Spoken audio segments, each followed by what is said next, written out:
따사로운 햇살로 날 자라게 하시며 향긋한 바람으로 나를 만져주시네. 마음이 메말라서 지쳐가고 있을 때 단비를 내려주어 날 새롭게 하시네. 계절을 따라 새로운 나를 주시고 하나님의 크신 깨달아 알게 하네. 나를 지으신 나의 예수님 주님을 노래합니다.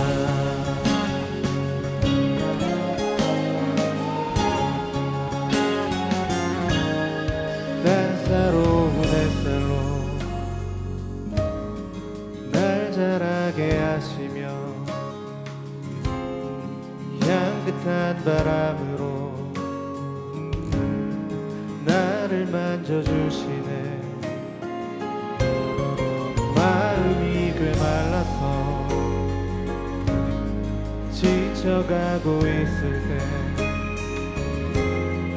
단비를 내려주어 날 새롭게 하시네. 계절을 따라 새로운 나를 주시고 하나님의 크신 깨달아 알게 하네. 나를 지으신 나의 예수님 주님을 노래합니다. 나를 지으신 주님을 노래합니다. 파랗게 물든 나의 손을 흔들며 시간이 흘러 내 모습 변할지라도 영원히 주를 노래합니다. 나를 지으신 주님을 노래합니다. 파랗게 물든 나의 손을 흔들며 시간이 흘러 내 모습 변할지라도 영원히 주를 노래합니다.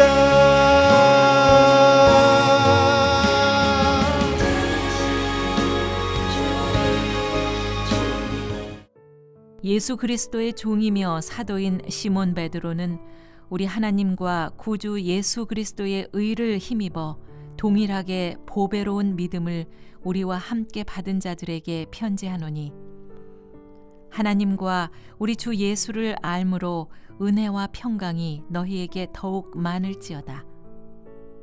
그의 신기한 능력으로 생명과 경건에 속한 모든 것을 우리에게 주셨으니 이는 자기의 영광과 덕으로서 우리를 부르신 이를 알므로 말미암음이라.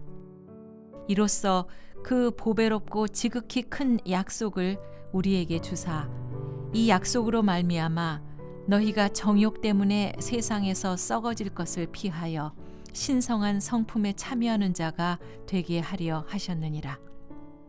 자, 오늘부터 베드로 후서를 보고 싶은데요. 자, 이 편지는 예수 그리스도의 종이자 사도인 이 시몬 베드로가 쓴 편지입니다. 자, 이 편지가 쓰여진 시기는 대략 66년에서 68년 그 정도의 시기로 보고 있습니다. 자, 베드로전서를 쓰고 나서 약 한 3년에서 4년 정도 지난 후에 이 베드로 사도는 다시 교회를 향해서 펜을 들고 이제 편지를 쓰게 된 건데요. 자, 그 말은 펜을 들었다라는 얘기는 교회에 뭔가 하고 싶은 말이 있다라는 거죠. 도대체 어떤 이야기를 하고 싶었던 것일까요? 자, 박해와 고난은 계속되고 있었습니다. 그러나 이 박해와 고난, 이것보다 교회를 더욱더 어렵게 하는 것이 있었는데 그것은 이 외부적인 박해보다도 내부적으로 일어난 일들이었습니다. 자, 곧 교회 속에서 이 거짓된 가르침, 또 거짓된 교훈, 이런 것들을 전하는 거짓된 교사들이 이제 들어오게 된 것이죠. 자, 이 예수님의 재림, 그리스도의 재림이 이제 더디 오다 보니까, 속히 온다라고 했는데 이제 더디 오다 보니까 그리스도의 복음과 재림의 소식을 사람들이 이건 뭐 교묘히 만들어낸 이야기다라고 하면서 이제는 더 이상 재림을 기다릴 것이 없다. 재림을 기다리지 않아도 된다. 재림을 기다릴 것이 아니라 이 땅에서 여러 가지 욕망을 그냥 누리면서 사는 것이 그게 마땅한 삶이다. 라고 하는 이 거짓된 가르침들이 교회 안에 이제 들어오게 된 것이죠. 자, 그러니 이제 베드로 사도는 편지를 쓸 수밖에 없는 거죠. 복음의 내용은 사람들이 지어낸 얘기가 아니다. 이 복음은 사람들이 지어낸 얘기가 아니다. 라고 하는 거죠. 자, 우선 1절을 볼까요? 예수 그리스도의 종이며 사도인 시몬 베드로는 우리 하나님과 구주 예수 그리스도의 의를 힘입어 동일하게 보배로운 믿음을 우리와 함께 받은 자들에게 편지하노니. 자, 이 편지를 받고 있는 사람들을 지금 뭐라고 부르냐면 우리 하나님과 구주 예수 그리스도의 의를 힘입어 동일하게 보배로운 믿음을 우리와 함께 받은 자들, 이렇게 부르고 있는데, 그러니까 동일하게 보배로운 믿음을 함께 받은 자다라는 이것, 그러니까 동등한 존귀함, 이것을 뜻하는 말인데, 자, 사도 베드로는 이렇게 존귀한 복음을 받은 자죠. 예수 그리스도를 직접 만났고요. 또 예수 그리스도의 수제자였고요. 그리고 이 예루살렘 교회, 이 교회의 수장이기도 했습니다. 핵심적인 리더죠. 그런 베드로 사도도 지금 이 편지를 받고 있는 이 성도들에게, 심지어 이 편지를 받고 있는 또 사람들 중에서 여러 가지 유혹으로 인해서 믿음이 흔들리고 있는 사람들에게까지도 뭐라고 표현합니까? 동일하게 보배로운 믿음을 받은 자들이다. 자, 이런저런 잘못된 가르침과 교훈들이 퍼져나가고 있을 때, 이 거짓된 교사들이 침투에 들어와서 막 교회를 막 흔들고 있을 때 우리가 우선적으로 깨달아야 할 게 뭐냐, 이런 상황 가운데에서 우리는 믿음을 소유하고 있는 자들이다. 하나님이 주신 이 동일하게 보배로운 믿음을 우리가 함께 받은 자들이다. 이것을 먼저 생각해야 한다라는 거죠. 믿음은요, 자랑하는 게 아니죠. 왜냐하면 하나님이 주신 것을 우리는 받았을 뿐이기 때문이니까요. 우리 주 하나님과 구주 예수 그리스도의 의를 힘입어 라고 분명하게 말씀을 하고 있습니다. 믿음은 뭐 내 힘으로 이런 것들을 뭐 만들어내거나 생각해낸 것이 아니라 우리 하나님과 구주 예수 그리스도의 의를 힘입어서 하나님이 주신 이 믿음을 받은 것이다. 그거죠. 그러니까 우리는 무엇을 믿습니까? 바로 예수 그리스도를 믿는 거죠. 우리는 어떻게 그리스도 안에서 의롭게 되었습니까? 바로 예수 그리스도의 의를 힘입어서 의롭게 되었죠. 우리 스스로의 힘으로는 의롭게 될 수가 없습니다. 그래서 베드로 사도는 동일하게 보배로운 믿음을 함께 받은 자들이다. 그래서 너희들에게 편지한다. 그러면서 2절과 같은 인사말을 쓰고 있습니다. 하나님과 우리 주 예수를 알므로 은혜와 평강이 너희에게 더욱 많을지어다. 자, 이런 말씀은 신약 성경의 서신서들을 읽어보면 서신서 앞부분마다 나오는 것이기 때문에 낯설지가 않은 부분이죠. 자, 사도 바울도 이와 비슷한 인사말을 끊임없이 하고 있습니다. 그런데 이 사도 바울과 이 베드로 사도의 인사말이 조금 다른 점이 있는데, 그것은 뭐냐면 은혜와 평강은 이제 은혜와 평강이 있다라는 것은 똑같이 말하고 있지만, 이 무엇을 통해서 그 은혜와 평강이 많을 거냐. 베드로 사도는 우리 주 예수를 알므로 라는 말을 쓰고 있습니다. 그러니까 은혜와 평강이 어떻게 온다라고 얘기하냐면 하나님과 우리 주 예수를 알므로 온다. 그래서 베드로 사도는 그리스도를 아는 것, 이것에 대해서 말을 하고 있습니다. 특별히 3절에 보면 좀 더 구체적으로 말을 하고 있는데, 은혜와 평강을 그의 신기한 능력으로, 그러니까 여기 신기한 능력 하니까 뭔가 신기한 능력을 이렇게 생각하게 되는데, 이 신기한 능력이라고 하는 말은 그러니까 신적인 능력을 이야기하는 겁니다. 그러니까 하나님에게만 있는 그런 거룩한 신적인 능력을 얘기하는 겁니다. 그런 신적인 능력으로 생명과 경건에 속한 모든 것을 우리에게 주셨다. 그것을 어떻게 주셨느냐? 자기의 영광과 덕으로서 우리를 부르신 이로 말미암음이니라. 자, 그래서 거짓된 교훈, 잘못된 가르침, 거짓 교사들, 이런 사람들이 들어와서 교회를 흔들고 있을 때 그리스도를 분명하게 아는 이 지식, 하나님과 우리 주 예수 그리스도를 아는 것을 통해서 은혜와 평강이 더욱더 많고 우리의 생명과 경건에 속한 모든 것들을 하나님이 주셨다. 무엇을 통해서요? 그리스도를 아는 것을 통해서, 하나님을 아는 것을 통해서 라고 말씀을 하고 계십니다. 그러면서 4절에 그것뿐만 아니라 이로써 그 보배롭고 지극히 큰 약속을 우리에게 주사. 자, 약속을 주셨다라고 합니다. 보배롭고 지극히 큰 약속. 자, 이 약속은 그리스도의 영광과 덕으로 말미암아 우리에게 주신 것입니다. 그래서 이것은 그리스도인들이 미래에 경험하게 될 일들에 대한 약속입니다. 곧 그리스도의 재림이죠. 그리스도께서 반드시 오신다. 새하늘과 새 땅이 펼쳐질 때 너희가 그 새하늘과 새 땅에 참여하게 될 거다 라고 하는 그 약속이 주어졌다 라고 하는 겁니다. 미래에 주어질 약속.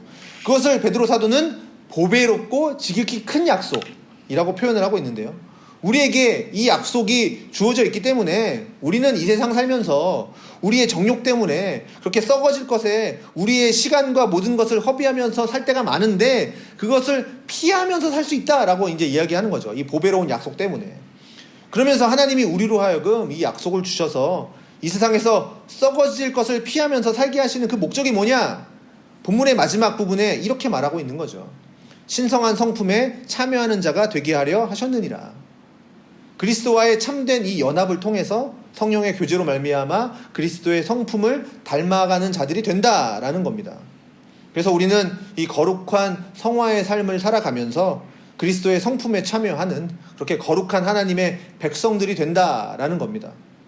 어떤 면에서 보면 지금 이 교회는 이 거짓된 교훈과 그렇게 가르침에 의해서, 거짓된 가르침에 의해서 흔들리고 있지만, 또 어떤 면에서 보면 교회는 그 속에서 일어나는 그 욕망, 정욕, 이런 것들을 끊어버리지 못해서 그 정욕대로, 욕망대로 살 수 있도록 합리화하는지도 모르겠습니다. 그리스도의 재림을 더 이상 기다릴 필요가 없다. 그것은 그저 사람들이 지어낸 얘기다. 예수님은 오지 않는다. 그러면 이 세상에서 어떻게 살아야 하나? 우리 속에 나타나는 이 자연스러운 욕망들을 그대로 다 누리면서 사는 거. 그게 인간답게 사는 거다. 이게 지금 교회 속에서 퍼져가고 있는 겁니다. 자, 오늘 우리에게 필요한 것이 바로 이 믿음이라는 거죠. 하나님과 우리 주 예수 그리스도께서 주신 이 은혜와도 같은, 선물과도 같은 이 믿음이 필요하고, 그리고 그 믿음을 주신 그리스도 예수를 아는 확실하고 분명한 지식을 가지고 있어야 하고, 그리고 그리스도 예수께서 주시는 그 소중하고 위대한 약속들을 붙들면서 살아갈 때 우리는 모든 행실에 있어서 거룩한 자로 살도록 부름받은 자, 그래서 그리스도의 성품에 참여하는 자가 될 수 있다라는 겁니다. 결국 믿음이 없으면 약속도 소용이 없는 것이죠. 하늘의 기업은 오직 믿음으로 말미암아 오는 것입니다.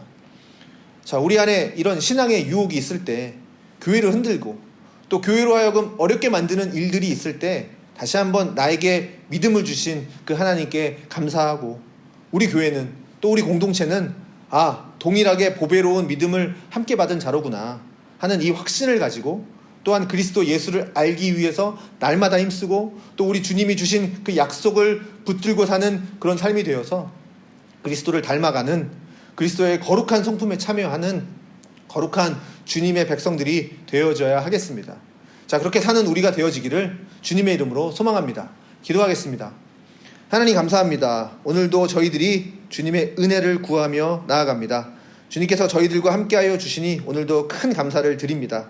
하나님, 어쩌면 우리는 지금의 번영의 때를 살고 있고 또 평화로운 때를 살고 있을지 모릅니다. 그러나 지금 이 순간에도 교회를 끊임없이 흔들기 위해서 사단은 공격하고 있고 또 죄는 우리를 유혹하고 있습니다. 주님, 저희들에게 힘을 주셔서 주님께서 주신 그 보배로운 약속을 붙들며 살아갈 수 있도록 도와주시옵소서. 정욕 때문에 또 세상에 썩어질 것으로 인하여서 우리가 살지 않도록 하여 주시고, 그것을 능히 피할 수 있는 믿음을 저희 가운데 허락하여 주시옵소서. 그리하여서 주님으로 인해서 살 수 있는 저희들을 되게 하여 주시옵소서.